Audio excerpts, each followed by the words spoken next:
वशिष्ठ जैसे गुरु, अयोध्या की प्रजा, देव समाज, संत समाज, जनकपुरी के दशरथ महाराज का आगमन हुआ है। राजा जनक ने अपने संबंधी बरातियों का यथा योग्य आसन, सभी प्रकार का सुख सौभाग्य का सामान, बरातियों का सत्कार।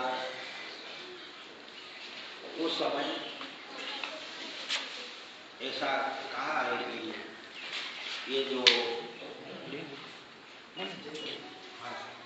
भगवान राजा जनक जी के एक भाई और थे, कुशध्वज नाम के राजा, इनकी 3 कन्याएं और थी। उर्मिला नाम की कन्या, श्रुतकीर्ति नाम की कन्या और मांडवी नाम की कन्या, राजा कुशध्वज की 3 कन्या। और जनक राजा की कन्या जो पृथ्वी माता से उत्पन्न हुई, जानकी, सीता, इन 4 कन्याओं का विवाह जनकपुरी में दशरथ महाराज के चारों भाई राम, लक्ष्मण, भरत और शत्रुघ्न जी से संपन्न हुआ है। राम जी का विवाह सीता जी के साथ में, लक्ष्मण जी का विवाह उर्मिला नाम की कन्या के साथ में, भरत जी का विवाह मांडवी नाम की कन्या के साथ में और शत्रुघ्न जी का विवाह श्रुतकीर्ति नाम की कन्या के साथ में संपन्न होकर राजा जनक ने नाना प्रकार का दान दहेज देकर माता सुनैना और सखियों ने 4 कन्याओं को नारी धर्म की शिक्षा देकर डोली में बिठाकर महाराज दशरथ जी की बारात की विदाई हुई है। और भगवान 4 दुल्हन दशरथ जी महाराज के साथ अयोध्यापुरी में आपका निवास हुआ है। जब से ब्याही राम घर आए, अरे जब से ब्याही राम घर आए,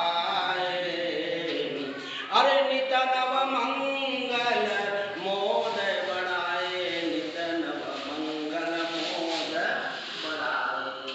राम सीता जी का विवाह होने के पश्चात नित्य नया मंगल, नित्य नया आनंद, नित्य नया अयोध्या में उत्सव होने लगा। देख ले, ये आनंद, ये उत्सव, अयोध्या का सुख किसी किसी को सहन नहीं होता,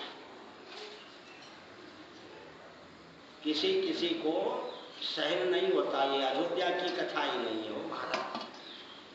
आपके घर का आनंद, आपके घर का सुख, आपके घर का सौभाग्य, आपका रहन सहन, आपका खान पान, आपका बड़प्पन अन्य के लोगों को जलन पैदा है।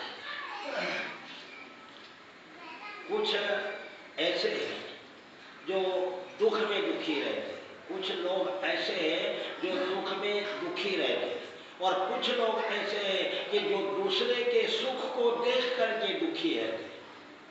दुख में तो सब दुखी, परंतु कुछ आत्माएं ऐसी है जो दूसरे के सुख को देख करके और स्वयं दुखी रहती। और देवताओं को दुख देगा। राजाधिराज राम जी विवाह हो गया, अब भ्रष्टाश्रमवासी हो गए। अब हो सकता है कि कभी पलना बन जाए, है ना, पलना बनकर लगने पे तो हो जाए, और इनका अवतार जिसलिए हुआ है वो बात ही भूल जाए तो क्या होगा। और इधर और कुछ समय व्यतीत होने के बाद महाराज दशरथ जी राज सिंहासन पर रोजाना आकर बैठते और अपने हाथ से राज मुकुट पहनते। आज राज मुकुट थोड़ा सा टेढ़ा हुआ, टेढ़ा लग गया। अब राज्यसभा में सब लोग बैठे, परंतु इनका जो प्रधानमंत्री थे सुमंत, ये यूं नहीं बोले कि महाराज तुम्हारा मुकुट ठीक कर लो, तुम्हारी पगड़ी ठीक कर लो, यूं नहीं कहा। उठे, दर्पण लिया कांच, और कांच लेकर महाराज के सामने कर दिया ताकि मुख देख ले, तो मुकुट टेढ़ा लगा ये दिख जाएगा तो आप अपना मुकुट सीधा कर ले। तो सुमंत ने ले जाकर दर्पण बता दिया महाराज। ऐसा नहीं कि राजा दशरथ ने कभी दर्पण कांच नहीं देखा हो, पर ध्यान नहीं दिया, और आज ध्यान पड़ गया, कान के पास में एक बाल हो गया उसके, खाली एक बार कान के पास पड़ गया तो याद आ गई।